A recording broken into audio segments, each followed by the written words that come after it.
Hey everyone, welcome to the Nerditorium Fruit Picks edition. Yes, the classic fruit picks. So what we're going to do here is all of us are going to give you one recommendation of something we're particularly enjoying right now that perhaps you can check out. Let's begin with Jishnu Guha. That was vaguely scary, like a drill sergeant.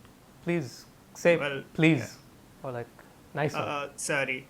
When I say let's begin with Jishnu Guha, you say, Sir, how high? How I high, believe that's sir? how it works. Sir, how high? How high?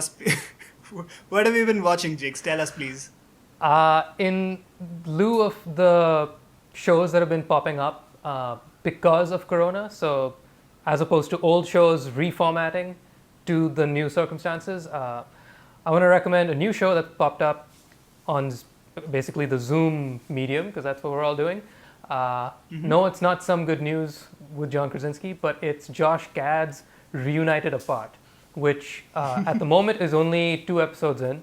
But I like the idea of it. He's just calling up a bunch of oldies from yesteryear to get back together with their casts and have a great old time on Zoom for like half an hour. So the first episode was with the Goonies cast, and the one that I particularly loved was the Back to the Future cast. So it was great to see, obviously, Marty and Doc and Marty's mom and all of them all back together and, you know, riffing off of each other and stuff. And they had Bob Gale and Bob Zemeckis come back and share their little tidbits and all that, which is great. But I do want to say that now being, 2 months, a little over 2 months into this, I think both artist and audience have started to kind of get a little... We've started to get comfortable now, and we kind of like now know what to expect with these kind of shows, especially the ones that are purely just Zoom call recorded.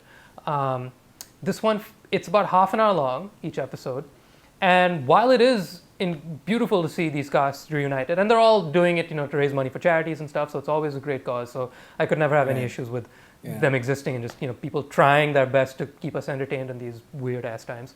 The one thing I do have to say that, like, about 15 minutes into watching this thing, as much fun as it was to see them reunited and, you know, telling us fun little tidbits about the making of the movies that we loved and things like that, at some point it did start to like nosedive a little bit for me with just the sort of stagnation of the format, because like we're all used to late night shows and talk shows being a bit of chat and then like a random silly game, you know, with a bunch of famous people in it, which is, you know, it's fine, cool popcorn viewing, it's whatever it is what it is, it's harmless, good fun. But then something about this just felt a little odd to me. Just maybe it was just the way it was edited, maybe it was just the way with the fact that like they put a good maybe 9 or 10 people into one Zoom call, and for like the first 10 minutes you get to see Marty and Doc and Marty's mom riffing a little bit with Josh Gad, who is great, by the way. I think he's really, really good at what he does. Seeing the 4 of them for like 10-15 minutes was amazing. But then you threw in a few other cast members. You threw in Bob Zemeckis and Bob Gale, and then J.J. Abrams shows up as like a guest interviewer because he's like a mega fan as well. And on paper, like who wouldn't want to see this? And I mean, I did sit through the whole thing, but I will also have to admit that the last half of it was kind of a little cringy for me, just because it felt a little too forced in that like you could feel that sentiment of like with any Zoom call, when there are too many people on the Zoom call, then like you can't flow as easily, you know what I mean? Like this right now. Everyone's trying their best to have a this is good hard time. enough for us to do with just 3 of us, right? How dare you say such a thing? It's not like anybody interrupts each other on this show. Exactly. So I want to recommend it to people. I think it's good, but just know that it felt a little tedious to me. But I'm hoping that that's just me and not everybody else. Maybe that's just... Did they talk about Back to the Future, the musical? Not much. They just mentioned it. Yeah. What a shame. I think they're still holding it close to their chest. Very excited. Yeah. I think it was about to launch before. Maybe, this yeah. whole thing I'm sure they're happened, still so working out. Like, can we still do it? When do we? You know, I think it's going to be a long time before Broadway gets back, because you know how like tiny those seats are, right? Like, you're barely 6 inches away from the guy next to you. I think it was launching at West End. So you know, I don't see Broadway opening anytime too soon. So I don't know about their shows. I'm sad to say. Shame. But is J.J. Abrams there because he's going to be rebooting Back to the franchise? Oh my god. Back to the Future. Back to the franchise is our franchise. Yeah. Oh shit. My A bad. much better one. Whoops. They did shoot down any notion of BTTF 4 though. Zemeckis was very clear about that. He's like, not a chance in hell. Yeah. He's always said Which that. I'm though. like, Yeah, I'm he's like, been great. doing that Like, for a very long by all means, like, own it. That's fine. All right, so my recommendation is a very small indie documentary from 2012 that I chanced upon while I was just like perusing through Netflix. I saw it maybe a year and a half ago, but it's like one of my favorite documentaries because it deals with a subject that is very close to my heart. The documentary is called Indie Game, the Movie. And it's basically it tells a story of three indie game developers over the course of actually like 4 or 5 years. So it's kind of a long kind of documentary that was in the making, and they kind of chronicle the period of time while the three developers are at different stages of releasing their games. So one is about this guy, I think his name is Jonathan Blow. I think he made a very popular game called Braid, and it's about his success after that game kind of came out.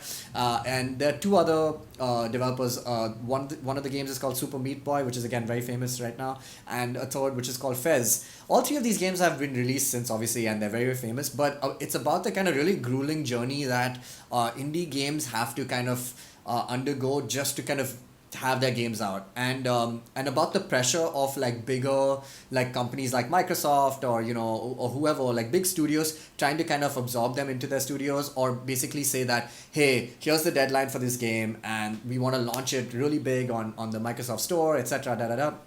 It's really about the struggles of these kind of developers, and it reminded me a lot of like the first reason I really like it obviously is because I love indie games, and they kind of talk about that, how indie games are like so rough around the edges, but that's why you love them, and they have so much more personality than sometimes AAA games though, and they really shit on like big studio games just because they know the kind of character that they can put into these games that sometimes get lost when a million people are working on these big budget games.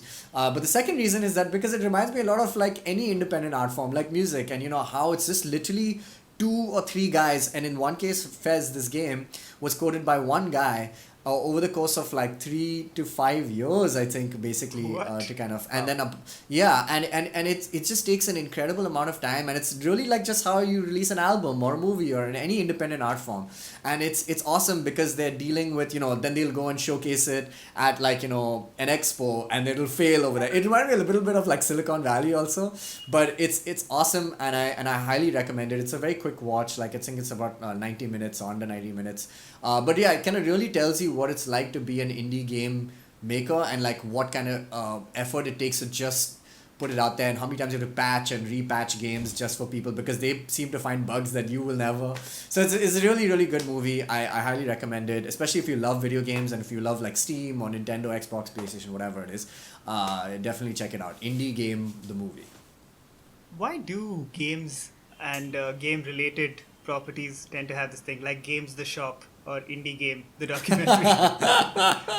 Curious. I think it's because there wasn't another film like it at the time. True. And I think they just wanted to get it. And I don't know how I came across it. I think I was just trying to find something with the word game in the title, and literally this is how it showed up, and I was like, oh, okay, cool, let me just Are you sure you didn't just type game into Netflix by mistake, and you Yeah. actually meant to be entering it into like your PlayStation or something? So possible. Very, very possible. But no, I definitely wasn't. I was searching for something and it showed up, and I just happened, and it was pure algorithmic kind of stuff. So yeah.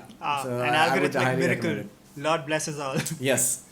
And that brings me to my pick, which is it's okay. So about maybe 15, 16 years ago, I want to say, possibly even earlier than that, I started reading this webcomic called Dinosaur Comics, written by a guy called Ryan North. It's a really simple comic. It's made of clip art of dinosaurs, but it had this voice and humor to it that really influenced me. I thought it was brilliant. And one of the things that's been the nicest like progressions of a career I've seen is how far Ryan North has gone now. So he went from basically being a guy up in Canada making comics by himself on a small website to now like writing comics for Marvel, writing like huge publications and stuff. And one of the things that he's recently done in the past couple of years that I want to recommend is a book called To Be or Not to Be. So what I really enjoy about Ryan North's work is he maintains a very clear voice of his own throughout whatever he does. So he wrote The Unbeatable Squirrel Girl for Marvel, and he had a very Ryan Northian way of doing it. And in To Be or Not to Be, he does the same thing, but this time with Shakespeare. So this is basically a choose-your-own-adventure book, but with the story of Hamlet. So in fact, it's a choosable path adventure because choose-your-own-adventure is a copyrighted term, and this isn't one of those. He did one before this, which was called Romeo and / or Juliet, where again, you kind of pick how the story unfolds. So in this one, for example, you could choose to play essentially as Hamlet, or you can take the perspective of various other characters. Like, I haven't gone through all the possibilities yet, but I'm sure at some point you can like become Rosencrantz and Guildenstern. And Nice. Wait, so do you start as one character and you see it all the way through, or can you keep shifting in the middle of it? Well, you can shift. It's a choose-your-own-adventure, Alright, right? okay. So it starts with a straightforward narrative. In fact, so like the first thing is, like the first couple of pages are them giving you a sample of how to use the game. Right. So, for example, on page 2, do you want to play as Ophelia? She's an awesome lady in her late 20s with a calm, competent, and resourceful demeanor. She's got a +1 bonus to science, but she's also got a -1 weakness against water, so heads up. Which is great. So, like, that's an inside joke about Ophelia in the actual story. Wait, of why Hamlet. does she Another have interesting -1 feature- weakness to water? Like, Because that's how she dies in the book. Sorry, she's spoilers. Yeah. aqueous intolerant. So, No, she drowns, right? She kills spoilers herself. for Hamlet, I Sorry. suppose. Yeah, no. Yeah, Yeah. no, but like intolerance versus like, like human beings die. Yeah, human beings can drown. But why are you like particularly weaker than the other guy? Every time she drinks a glass of water, she chokes. yeah. you'd have to read the book to Yeah, read the book to find out. I suppose. Yeah. Which brings me to another interesting point, which is that you can play through the entire thing with the storyline of Hamlet, because wherever they have choose your own adventure forks, the fork that follows the original story of the book is marked with a little skull. And so you can actually play through the story of Hamlet, or you can turn it into whatever story Awesome. you choose. That sounds so amazing. And that's pretty awesome. So that was my fruit pick. Why don't you guys tell us in the comments what you're checking out? Because Lord knows we've run out of stuff to do. This has been the Nerditorium.